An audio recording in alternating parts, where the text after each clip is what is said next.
Very good morning, students. Now, today we will discuss about the next topic, which is called the depletion layer. Last time हम लोगों ने क्या पढ़ा था? P N junctions के बारे में डिस्कस किया था कि जब हम पी टाइप ऑफ इम्प्योरिटी और एन टाइप इम्प्योरिटीज को एक दूसरे के ऊपर ये करते हैं, फ्यूज अप करते हैं, तो हमारे पास एक डायोड बनता है, that is called the P N type बोला जाता है इसको, ठीक है, जिसमें एक साइड क्या होते हैं, पी टाइप होल्स होते हैं, ठीक है। ये सर्कल जो बनाए गए पी टाइप्स में किसको रिप्रेजेंट करते हैं, होल्स को, यानी कि जो वेकेंट स्पेसेस थे ना सेमीकंडक्टर्स के अंदर, जब हमने उसको देखा था, ठीक है, जब हमने क्या किया था, सिलिकॉन एटम को रिप्लेस किया था किससे, इंडियम से, ट्राइवैलेंट इम्प्योरिटीज के साथ रिप्लेस किया था, तो वहां पे होल रिप्रेजेंट थे, ठीक है। उसी तरह से एन टाइप में नंबर ऑफ इलेक्ट्रॉन्स ज्यादा अवेलेबल होंगे। कैसे?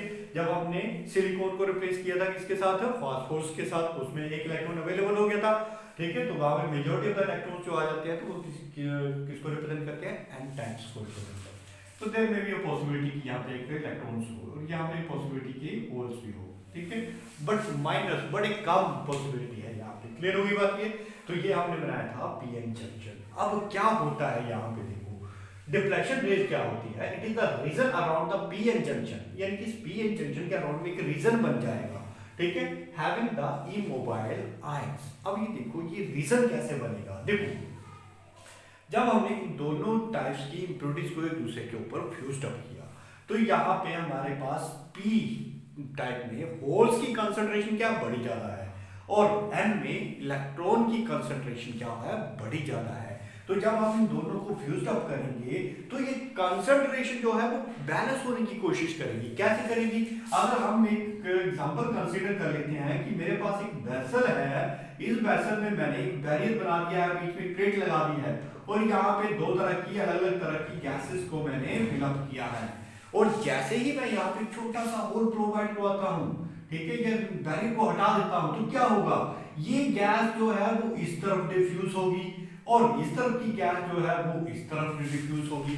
डिफ्यूजन प्रोसेस बोला जाता है ना इसको, क्यों, गैस जो है वो डिफ्यूज हो रही है, कहां से कहां, हायर कंसंट्रेशन से लोअर कंसंट्रेशन की तरफ। कब तक ये डिफ्यूज होते रहेंगे गैस मॉलिक्यूल एक दूसरे के करीब, जब तक ये सारे की सारे गैस मॉलिक्यूल की कंसंट्रेशन जो है वो इक्विलिब्रियम ना अटेन कर ले, इक्विलिब्रियम, ठीक है। जब ये इक्विलिब्रियम सेटअप कर देगा, तो कंसंट्रेशन या डिफ्यूजन जो है that will be stop, diffusion process जो वो रुक जाएगी वहां पे जाकर के, किसकी वजह से, इस पूरी की पूरी गैसेस जो है वो मिक्स हो चुकी होंगी, ठीक है, इनकी डिफ्यूजन जो है वो स्टॉप हो जाएगी।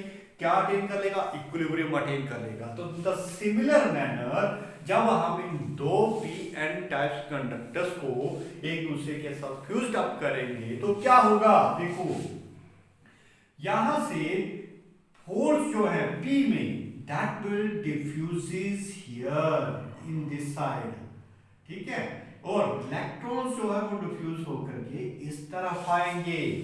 अब जैसे ही ये इलेक्ट्रॉन्स जो है वो डिफ्यूज हो रहे हैं, तो क्या होगा, देखो, इलेक्ट्रॉन जब यहां से डिफ्यूज होके इस तरफ गए, तो यहां पे ये एक पॉजिटिव इफेक्ट छोड़ जाएंगे, पॉजिटिव चार्ज जो है उसकी कंसंट्रेशन यहां पे बढ़ जाएगी। उसी तरह से जैसे ही इलेक्ट्रॉन जो यहाँ पे से इस तरफ आ रहे हैं, होल को कंबाइन कर दे रहे हैं, या हम ऐसे भी बोल सकते हैं कि होल जो है डिफ्यूज होके इस तरफ जाएंगे, तो यहाँ पे किसको रिप्लेस करेंगे, यहाँ पे नेगेटिव चार्ज का इफेक्ट जो है वो छोड़ जाएंगे।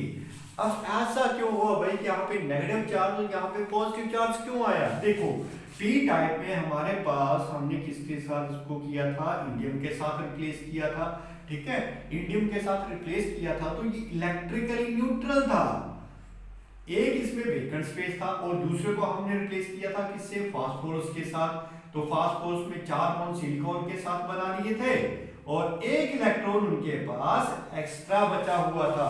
तो ये दोनों के दोनों जो होते हैं अपनी क्रिस्टल में इलेक्ट्रिकली न्यूट्रल होते हैं। कैसे होते हैं ये? इलेक्ट्रिकली न्यूट्रल होते हैं। बट जब डिफ्यूजन प्रोसेस स्टार्ट हुई, तो क्या हुआ, इन दोनों को हमने करीब लेके आया, ठीक है, एक दूसरे के करीब लेके आए, सिलिकॉन के साथ ही ना, तो यहाँ पे अवेलेबिलिटी ऑफ द इलेक्ट्रॉन और यहाँ पे अवेलेबिलिटी ऑफ द क्या है, होल्स, तो ये भी क्या है, न्यूट्रल तो है, ये भी इलेक्ट्रिकली, पूरा का पूरा क्रिस्टल जो होगा उसके अंदर जो एटम्स प्रेजेंट है वो सारे के सारे इलेक्ट्रिकली न्यूट्रल हैं। ऐसे नहीं कि उनके ऊपर इलेक्ट्रॉन है तो चार्ज आ जाएगा, नहीं, this are the electrical neutral. अरे इलेक्ट्रॉन तो उसका आउटरमोस्ट ऑर्बिट में पड़ा हुआ है, वो इलेक्ट्रिकली न्यूट्रल हुआ है, उसके ऊपर चार्ज थोड़ा ना आया। तो जैसे हमने इनको फ्यूज अप किया तो क्या हुआ, इन दोनों के बीच की डिस्टेंस तो बड़ी कम है, या फिर ऐसे बोल सकते हैं कि इन दोनों की में अट्रैक्शन होगी। तो ये इलेक्ट्रॉन क्या करेगा, इसको फिलअप कर देगा, इस होल को क्या करेगा, फिलअप कर देगा। तो देखो यहां से इलेक्ट्रॉन चला गया, जब इलेक्ट्रॉन चला गया तो इसके सेंटर में जो न्यूक्लियस में जो प्रोटॉन प्रेजेंट थे उनकी वैल्यू क्या हो जाएगी, ज्यादा हो जाएगी। क्यों, क्योंकि जब इलेक्ट्रिकली न्यूट्रल था तो जितने नंबर ऑफ इलेक्ट्रॉन थे, मान लो 4 इलेक्ट्रॉन थे, तो 4 ही क्या थे, प्रोटॉन प्रेजेंट थे। ठीक है, सो 4 नहीं 5 इलेक्ट्रॉन मान लेते हैं। तो ये इलेक्ट्रिकली न्यूट्रल था यहाँ पे इस वक्त। ठीक है, 5 इलेक्ट्रॉन थे तो 5 ही यहाँ पे होल्स थे, पॉजिटिव चार्ज थे यहाँ पे न्यूक्लियस में। लेकिन जैसे ही इलेक्ट्रॉन शिफ्ट कर गया किस तरफ, इस तरफ शिफ्ट कर गया, तो यहाँ पे नंबर ऑफ इलेक्ट्रॉन्स की वैल्यू कितनी रह जाएगी, 4, और यहाँ पे नंबर ऑफ प्रोटॉन्स की वैल्यू कितनी रह जाएगी, 5। ठीक है, तो पॉजिटिव चार्ज का इन्फ्लुएंस ज्यादा हो जाएगा। तो यहाँ पे वही केस हुआ, क्या हुआ, इलेक्ट्रॉन जब इस तरफ डिफ्यूज होके आए तो यहाँ पे क्या हुआ, यहाँ पे पॉजिटिव चार्ज का इन्फ्लुएंस बढ़ गया, इसलिए यहाँ पे पॉजिटिव इमोबाइल आयंस प्रोड्यूस कर देंगे। उसी तरह से क्या हुआ, यहाँ पे क्या था, पॉजिटिव, यहाँ पे 3 इलेक्ट्रॉन थे तो 3 ही पॉजिटिव चार्जेस थे। तो ये भी क्या था, इलेक्ट्रिकली न्यूट्रल था, एक तो वेकेंट स्पेस था। जब इलेक्ट्रॉन यहाँ से शिफ्ट होके इस तरफ आ गया तो इसने क्या, इलेक्ट्रॉन को एक्सेप्ट किया। अब 3 इलेक्ट्रॉन की जगह कितने इलेक्ट्रॉन्स हो गए, 4 इलेक्ट्रॉन्स हो गए, और पॉजिटिव चार्ज कितने रहे, 3 ही तो रहे। तो किसका इन्फ्लुएंस ज्यादा हो गया, नेगेटिव चार्ज का इन्फ्लुएंस क्या हो गया, बढ़ गया। दैट्स व्हाई इसके पी रीजन के इस बैरियर के पास क्या होता है, जंक्शन के पास क्या होता है, नेगेटिव चार्जेस का इन्फ्लुएंस क्या होता जाएगा, बढ़ता जाएगा। ठीक है, क्या हम बोलेंगे यहाँ पे, जैसे इलेक्ट्रॉन इस तरफ आए, इसने होल के साथ में कंबाइन कर दिया, तो यहाँ पे नेगेटिव चार्जेस का इन्फ्लुएंस क्या होगा, बढ़ता गया, और यहाँ पे पॉजिटिव चार्जेस का इन्फ्लुएंस क्या होता गया, इंक्रीज करता चला गया। क्लियर हुई बात ये। अब क्या हुआ, देखो जैसे जैसे ये होल इलेक्ट्रॉन जो है इस तरफ आएंगे तो यहाँ पे नेगेटिव चार्जेस की वैल्यू बढ़ती जाएगी, और इस तरफ पॉजिटिव चार्जेस की वैल्यू बढ़ती जाएगी। तो क्या ये पूरी की पूरी प्रोसेस वैसे ही चलती रहेगी, जैसे हमने यहाँ डिफ्यूजन के केस में देखा कि जब तक ये पूरी तरह मिक्स नहीं होगी तब तक ये डिफ्यूजन चलती रहेगी? नहीं, पीएन के केस में ऐसा नहीं होता है। क्यों नहीं होता है, देखो जब हमने यहाँ पे क्या हुआ, पॉजिटिव चार्ज यहाँ से इस तरफ आ रहे थे, ठीक है, सॉरी नेगेटिव चार्ज यहाँ से इस तरफ आके डिफ्यूज हो रहे थे, तो इन्होंने क्या किया, एक तरफ पॉजिटिव चार्ज की लेयर प्रोड्यूस कर दी और दूसरी तरफ नेगेटिव चार्जेस की लेयर को प्रोड्यूस कर दिया। ठीक है, ये जो नेगेटिव और पॉजिटिव चार्जेस की लेयर जो प्रोड्यूस हुई, ये फर्दर क्या करेगी, जो इलेक्ट्रॉन और होल्स आ रहे हैं जंक्शन की तरफ, ये मेरे पास जंक्शन, ठीक है, जंक्शन की तरफ जो अप्रोच करेंगे, ये इलेक्ट्रॉन्स और ये होल्स जो यहाँ पे पड़े हुए हैं वो इस तरफ जाएंगे। ठीक है, जब ये इस तरफ जाएंगे तो क्या होगा, अरे इस तरफ जो पॉजिटिव चार्ज की वैल्यू जो बढ़ गई, एक पर्टिकुलर वैल्यूज बन गई है पॉजिटिव चार्ज की, अगर ये पॉजिटिव चार्ज यहाँ से इस तरफ क्रॉस करने की कोशिश करेगा तो उसको रिपल्शन होगी। ठीक है, रिपल्शन होगी, क्यों, क्योंकि पॉजिटिव चार्जेस बढ़ गए। जब पॉजिटिव चार्जेस बढ़ गए तो वो उसको फर्दर डिफ्यूजन को रोक देगी। उसी तरह से इलेक्ट्रॉन अगर इस यहाँ से इस तरफ जाना चाहेगा तो इलेक्ट्रॉन का ये एक रीजन बन गया हुआ है। ठीक है, तो ये इलेक्ट्रॉन का रीजन जो बना हुआ है तो ये फर्दर इलेक्ट्रॉन्स को क्या करेगा, रोकेगा उसको जाने से। क्लियर होगी बात। या तो फिर हम इसको दूसरी सेंस में भी देख सकते हैं कि जब इलेक्ट्रॉन जो है इस जंक्शन बैरियर के पास इलेक्ट्रॉन होल्स नजदीक थे तो इन दोनों की कॉम्बिनेशंस की जो अट्रैक्शन थी या कंबाइन करने की पॉसिबिलिटी थी वो ज्यादा थी, जबकि ये जो इलेक्ट्रॉन या होल्स जो पड़े हुए ये दूर पड़े हुए हैं तो इनके बीच में जो पॉसिबिलिटी है वो कम हो जाती है। हम इस सेंस में भी इसको देख सकते हैं। ठीक है, तो यहाँ पे देखो क्या हुआ, जब हमने पी एन टाइप जंक्शंस को एक दूसरे के साथ कनेक्ट किया तो ये जंक्शन बैरियर है, तो एक तरफ क्या हो गया, मेरे पास नेगेटिव चार्जेस का इन्फ्लुएंस बढ़ गया, तो दूसरी तरफ क्या हो गया, पॉजिटिव चार्जेस का इन्फ्लुएंस बढ़ गया। पी टाइप में नेगेटिव चार्जेस का और एन टाइप में पॉजिटिव चार्जेस का इन्फ्लुएंस जो वो बढ़ गया, जो कि फर्दर जो है इलेक्ट्रॉन और होल्स को डिफ्यूज होने से रोकेगी। क्या हो रही है, बाकी के इलेक्ट्रॉन और होल्स को डिफ्यूज होने से रोक रही है। तो ये जो मेरे पास लेयर बन गई, कितनी, ये जो इतनी इतनी लेयर बनी मेरे पास due to the immobile sign, किसकी वजह से बना, इमोबाइल आयंस, यानी कि ये आयंस जो है मूव नहीं करेंगे। तो इसकी वजह से जो हमारे पास यहाँ पे एक छोटी सी लेयर जो बन गई है, इसी लेयर को हम क्या बोलते हैं, डिप्लेशन लेयर। क्या बोलते हैं, डिप्लेशन लेयर बोला जाता है इसको। This layer is form due to the immobile ions. तो हमने देखो यहाँ पे भी लिखा है the region around the P N junction having the immobile ions. तो ये इमोबाइल आयंस कैसे बने, क्लियर हो गया सभी को। इलेक्ट्रॉन यहां से आए, इन्होंने होल्स को फिलअप किया और होल्स को फिलअप करने की वजह से यहाँ पे नेगेटिव चार्ज का इन्फ्लुएंस ज्यादा बढ़ गया और यहाँ पे पॉजिटिव चार्ज का इन्फ्लुएंस बढ़ गया। तो इन्होंने एक पर्टिकुलर रीजन बना दिया, उसी पर्टिकुलर रीजन को हम क्या बोलते हैं, डिप्लेशन लेयर बोला जाता है।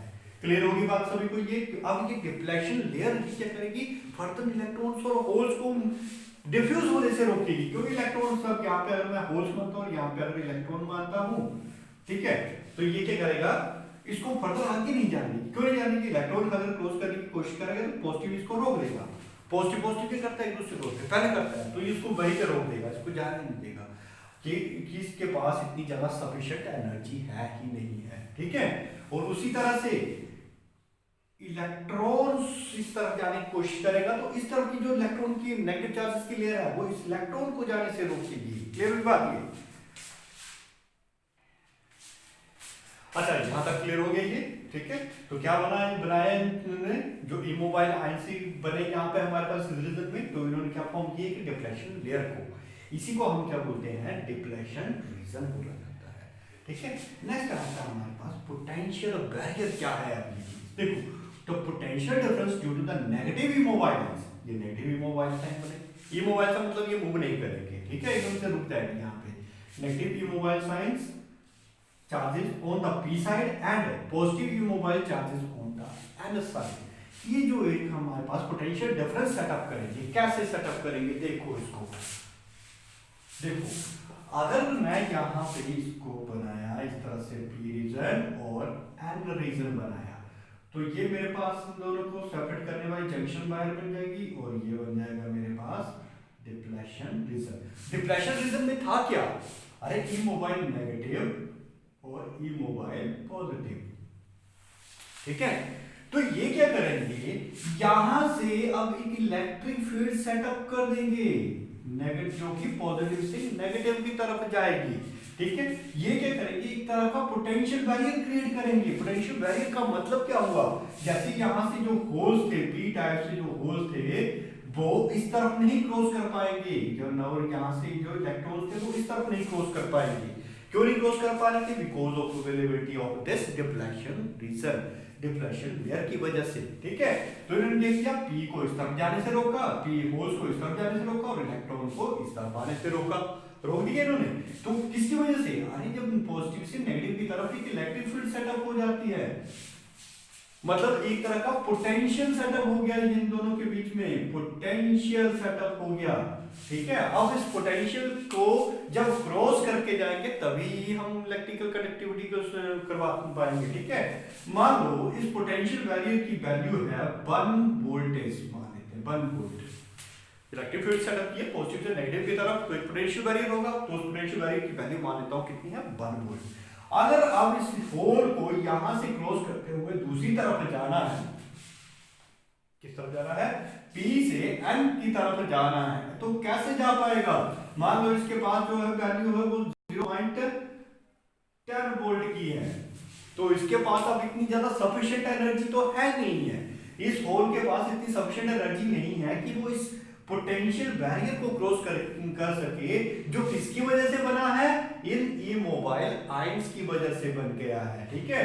तो इसको क्रॉस करने के लिए इसके पास कितनी एनर्जी चाहिए, 1 वोल्ट एनर्जी चाहिए, जबकि इसके खुद के पास कितनी है, 0.10 वोल्ट मान लिया हमने, तो ये तो बड़ी ही कम एनर्जी है इसके पास, तो ये इसको क्रॉस नहीं कर पाएगा। तो इसी पर्टिकुलर फिनोमिना को हम क्या बोलते हैं, पोटेंशियल बैरियर बोला जाता है। ये क्या बना रहा है, पोटेंशियल बैरियर बोला जाता है, इसको क्या बोला जाता है, पोटेंशियल बैरियर बोला जाएगा। समझा गई बात ये, ठीक है। तो किस तरह से हमने डिप्लेशन लेयर को स्टडी किया, डिप्लेशन लेयर क्या होती है, कैसे बनती है, और पोटेंशियल बैरियर क्या होता है।